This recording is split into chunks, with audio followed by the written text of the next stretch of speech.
Hi, I'm Sylvia Smith from Dallas, Texas. I'm here to work on a one-seed juniper, Juniperus monosperma. This was collected 8 years ago from New Mexico, and it was pretty much in this container from that time on. So the container's falling apart. We had to put another container around it just to get it here to work on it.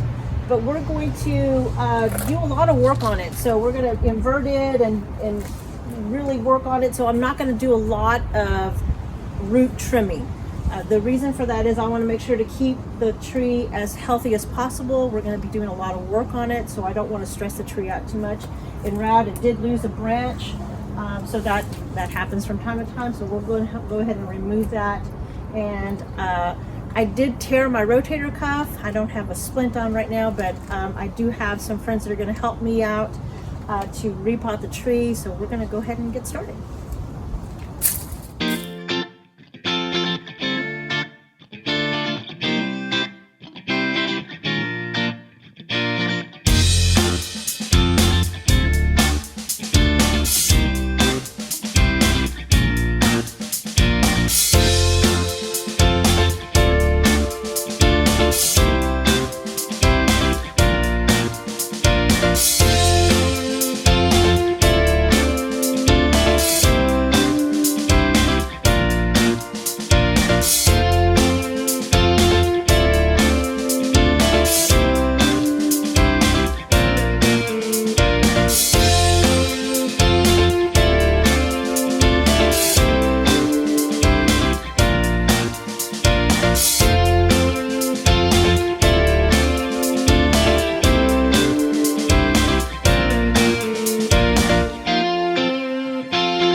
As you see, we're done with the repotting part of this.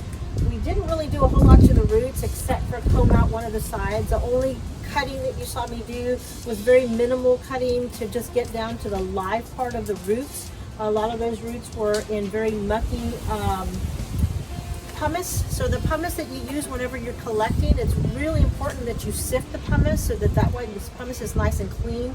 Otherwise it just gets a lot of sediment in it and the roots can't grow really well through that. And you still have a little bit of soil from the collecting, the natural soil that was around it. So that starts to get mucky as well, and it just creates a lot of problems. I don't know if you saw that in that real quick video, but there was very little roots for 8 years of growth. I mean, the tree really should have had a whole lot more roots than that, and it really didn't. So it was really easy to put it into this container. This area here is just temporary because it's really high up on the tree, so we need to eventually get that down, but that's going to take a few repottings to get it down to where we can put a good pot on the tree, or to put the tree in a good pot. So right now, what we're going to do is what I'm going to do, I guess, is going to clean up the live vein and differentiate the live vein. I really like the movement of the curvature here, so I want to go ahead and follow that up when I start working with the foliage down here. But first I'm going to clean up all of the dead wood and really accentuate the live vein for you. Okay, so that's what I'm going to work on next.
go back and work on all the dead wood, put all the lime sulfur.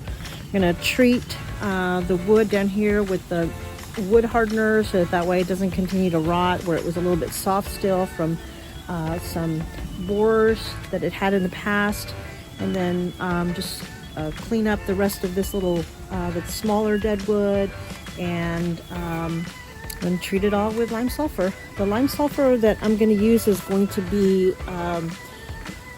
not straight lime sulfur. I like to use a little bit of India ink on it because I don't like for it to be so stark white. I prefer that it's a little bit grayer so it looks a little bit more natural. And let's see what else. Well, I guess that's it.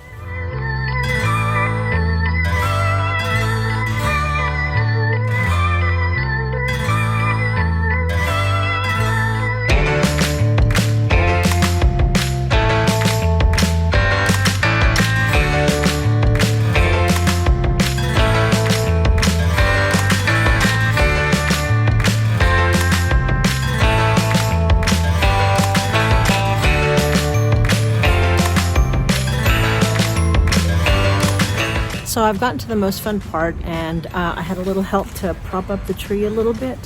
What I'm going to do is I want to get in here into this little spot right in through here, because the tree the way it is right now, it has a lot of curvature and a lot of movement, but then when you get down to the bottom part of it, it sort of just kind of has two branches that do this, and it doesn't really flow with the rest of the tree. So I want to give it a little bit more movement and come in here and do a little bit of a carving and try to get this branch to bend so that way the whole thing will have a better flow in the future.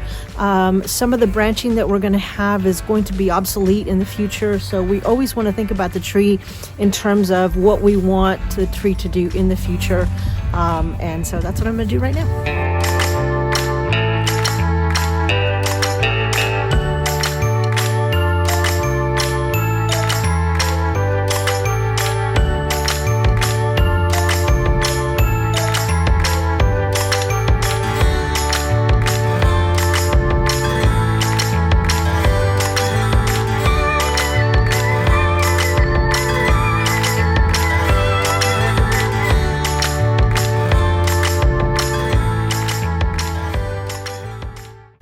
I've run out of light, so so this is all I get to do. Right in here you can see that I've put the raffia in this area so that this area can be bent. I carved it out so that way this is a little bit more pliable, and we can bring that curvature and follow it along through here and then kind of bend this over so it kind of bends back down. And then we'll use this right here in the future as our branching. We will use some of this right now for, building the tree that we're gonna style out. But in the future though, this will definitely be the main branch. It'll just come out this way and come out through this main branch and use all these other branches. These will probably be cut back eventually when we get some new growth through here, because this is pretty bare. But that's what's going to make our future trees. So hopefully I can get you to see that after I finish wiring it up.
So this is it. I'm done. Finally, I even got a chance to get a haircut in between. But here is the finished tree. Well, it's kind of hard to tell, but I'll do a before and after picture. What I did want to explain is that a lot of this is not going to stay, like I said before. So all this area right in through here is going to be gone, but I need to leave it for the health of the tree. I only cut about 20% off of the whole tree. I didn't cut too much. And if you notice, I left all of the strong tip ends. Sorry, I'm not a good videographer, but anyways, and the bottom of this, even though I've wired it all out, eventually it's not even going to be there. I think that the tree, most of the tree is right in here. So this bend and this curvature coming through here and making this the lowest branch on the tree, and having, you know, the entire tree kind of come in through here, maybe come down a little bit lower with these branches, having some lower branching down through here. But all this I think is going to be gone in the future. All this back here that extends down lower on the tree right through here. So anyways, I'll let you check out the before and after, and then you tell me what you think, and I'll try to very poorly sketch a possible future for the tree. Hope you enjoyed. Thanks.